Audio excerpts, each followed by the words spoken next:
one of the keys in this idea of connection is as you walk away from this session, when you think about how are you going to get people engaged and excited, it's going to be less about kind of what you're saying, how excited you're getting. That's going to be important. But where you need to connect is what does it mean for them? Great, we're having this big product launch. I'm really excited that Bill's excited about it. But what do people really think about? What does it mean to me? So you have to think about all the people on your team. How can you make this meaningful to them? Roger talked about being meaning makers. Even if they're not involved directly in the project, how can you make this exciting for them? Make them feel relevant, important.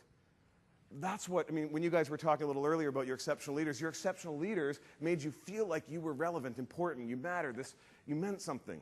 That's what an exceptional leader does when they connect. So if you're going to be successful at motivating and inspiring the rest of this organization, it's going to have a lot to do with intelligently managing emotions, both your own and all the people that you work with. Now, how many here, put your hand up if you've heard of the concept of emotional intelligence, or EQ. Okay, keep your hand up if you have any. Well, we'll figure that one out a little bit later. What we are going to talk about is leveraging this concept of emotional intelligence in order to cultivate and create that power to win culture. Now, how many of you are sitting there thinking, oh boy, emotional intelligence, this is going to be some kind of kumbaya, soft and squishy type session, right? Well, what Wes didn't mention in my introduction is that I have degrees in mathematics and computer science. I'm not that guy. Notice there's no Kleenex boxes on your tables.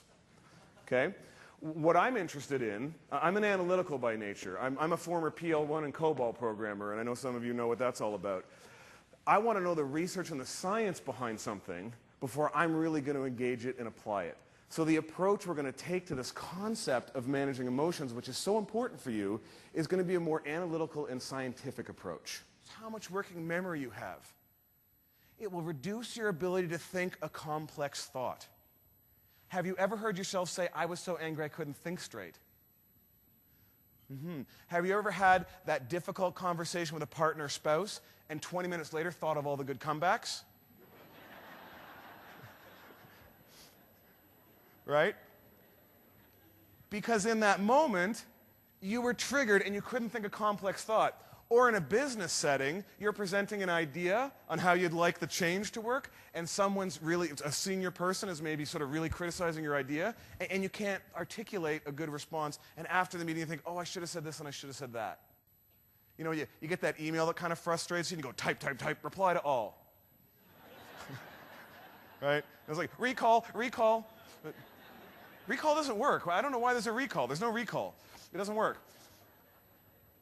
So, when you see someone becoming more commanding in tone, becoming more directive, for me, one of my defaults, if I'm in a meeting and it's not going the way I want it to, and I'm feeling a little overwhelmed and I have a lot to do, and somebody's taking a long time to explain something, that person that you ask them what time it is and they tell you how to build a watch, right? My default behavior is to interrupt them. Well, now, does that get me on their poor leader list or their exceptional leader list when I interrupt them? It gets me on their poor leader list. Again, an emotion is driving a behavior and it's having an impact. I'm not aware of it. I can't manage it. Bill Benjamin has a unique background. He has advanced degrees in mathematics and computer science, which makes him a hit with more analytical audiences. And he has over 20 years of business and sales experience. As a leader in the technology industry, he grew his company from $2 million in sales to over $75 million. Bill shares the mistakes he made in his career as a leader and explains how he learned to leverage the science of emotions to drive great performance and leadership in his organizations. Why is this hard? Why is it that sometimes smart people fail? I mean, you probably all have met people either here at NASA or you've met people that you went to college with who were just super bright. I know a few, and you thought, they're going to be the next, leader of the command control center or whatever it is, and they don't do that well. An inability to manage change. Now, I know you don't have much change going on here at NASA, do you? No, you've got an incredible amount of change. By the way, in terms of the impact of change, I love the story of the astronauts who don't like the badge situation. I mean, these are individuals who can handle an incredible amount of pressure, who have been through some of the most challenging, uncertain, times in their lives, yet a new badge system throws them off. You see how change affects us? Isn't it just amazing? The question is, how will you respond to this challenge? Are you going to get frustrated, get negative, kind of give up? Or are you going to step up and play a big game?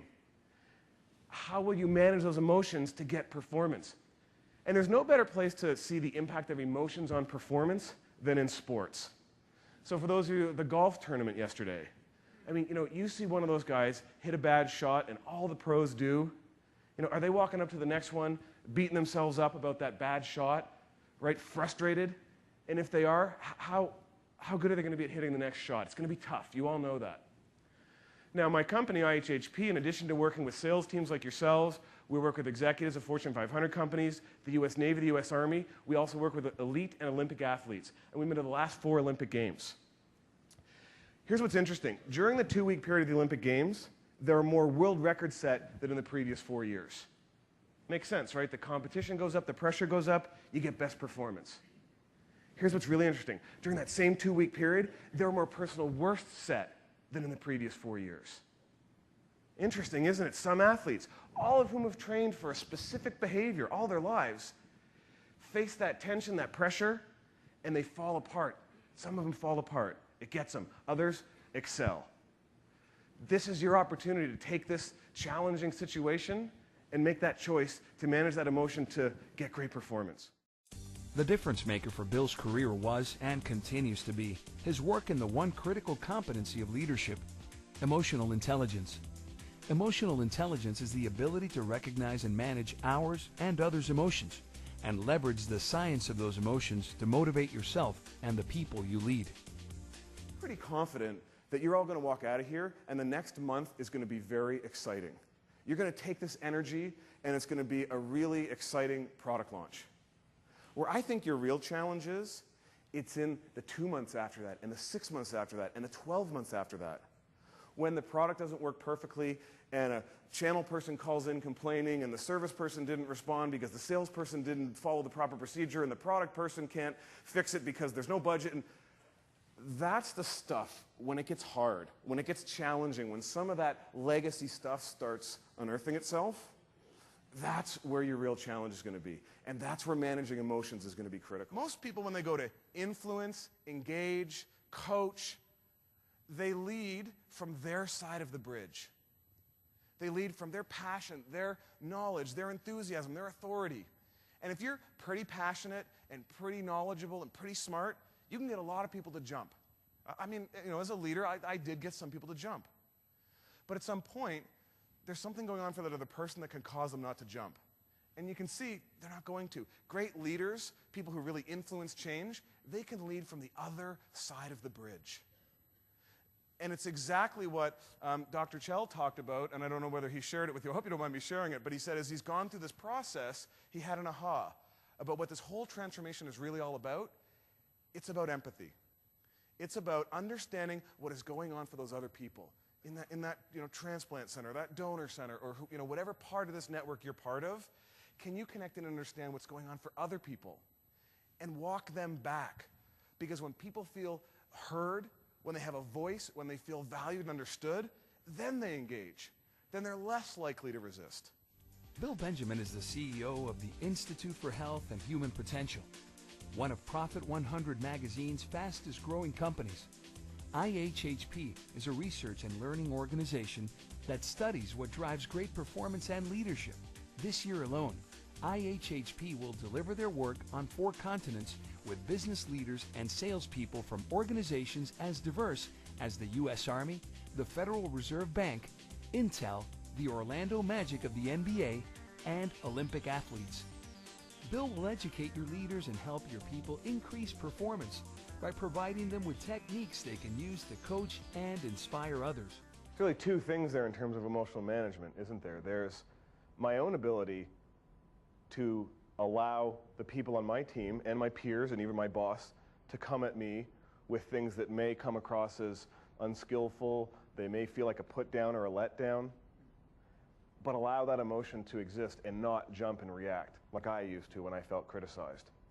The other side of it is, can I as a leader speak my truth? Can I step in when it's hard? I know one of the biggest problems I had when I was first a leader was dealing with employee performance issues, right? There'd be an issue, there'd be someone to have to address. I'd tell them I'm going to go into that meeting and really hold their feet to the fire. I'm going to be skillful and tough but fair. And I'd come out of the meeting, I'd think, I'm not sure I really got across, that there was really an issue there. I kind of let up partway through. Now, why do you think I might have done that? Why don't people speak their truth? Fear, specifically in my case, of not being liked. I want everyone to like me. I want my employees to like me. But if I go in and I deliver this bad news or this difficult news or hold them accountable to something, they may not like me in that moment. So this is where the whole self-awareness comes in. First of all, I have to be aware that I'm afraid of a reaction, or I'm worried about what other people will think, or I'm not wanting to be disliked. Then I can manage it. Then I can say, you know what? When I go into the meeting, I'm going to be aware that I'm going to have that reaction, but I'm still going to step in because I know that if I allow a performance issue to go on without addressing it, it doesn't serve me or the other person. But I've got to manage my emotions first. Bill customizes his presentations for each client and uses personal examples that draw from his background in mathematics as well as his career as a leader, providing him with a unique insight into performance and the science of leadership that deeply resonates with audiences around the world. I thought he was great. He did a wonderful job of communicating the information. He was funny.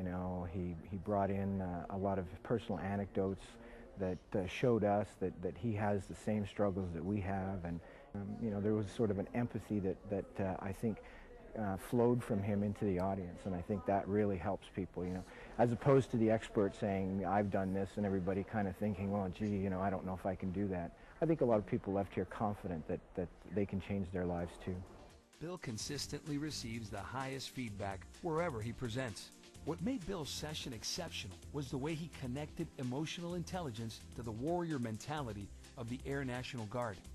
Our work is war and combat, dealing with natural disasters and homeland security. We learn techniques to improve our ability to deal with tense and stressful conditions. In a couple of challenging situations after the session, my squadron immediately put the techniques to use. Major John Hutter, Air National Guard. Your sessions were thought-provoking and a real highlight of my week. I always appreciate seeing someone of great talent in action. Your content, your delivery, your energy, it was a great boost to the conference. Your sessions were a home run. Maria Slowinski, General Reinsurance Corporation. Bill has inspired international audiences with the following presentations: Leadership 2.0, The Science of Great Leadership; High Performance Sales, What Makes a Successful Salesperson; The 3 Conversations of Leadership, How Leaders Drive Results by Having the Conversations That Matter. We've been conditioned to think that that's what a leader does. A leader solves problems. I thought the same thing. What I came to realize is that my job is actually to help others solve problems. Because you all know what happens when they come up with the idea. They're more committed to it. It's their idea. Then, by the way, they've started to learn how to solve problems, and they don't keep coming to you. Then you have more time. Remember, this is all about saving time, not taking more time. If you just take a moment to say, and this is the question, this is it, it's a really hard one to ask, what do you think we should do? Simple, hard. Simple and hard. What do you think we should do? It just happened to me the other day. I've been practicing this stuff for 10 years. And just the other day, I'm sitting at lunch with someone, and she's an employee, and she's having a challenge with something. I'm like, okay, what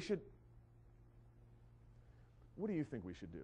Like, I'm literally like, it's right there. Like, I got to go there because I got to solve it. I want to help. I want to feel good. I think this is what I'm supposed to do. Bill Benjamin leaves audiences with 2 things: inspiration to improve their own performance and leadership skills, and strategies they can apply to get it done both at work and at home. Bill is consistently asked for return engagements by the companies and associations he presents to. To ensure the success of your next event, call the Bureau who sent you this video to secure a date in Bill's calendar.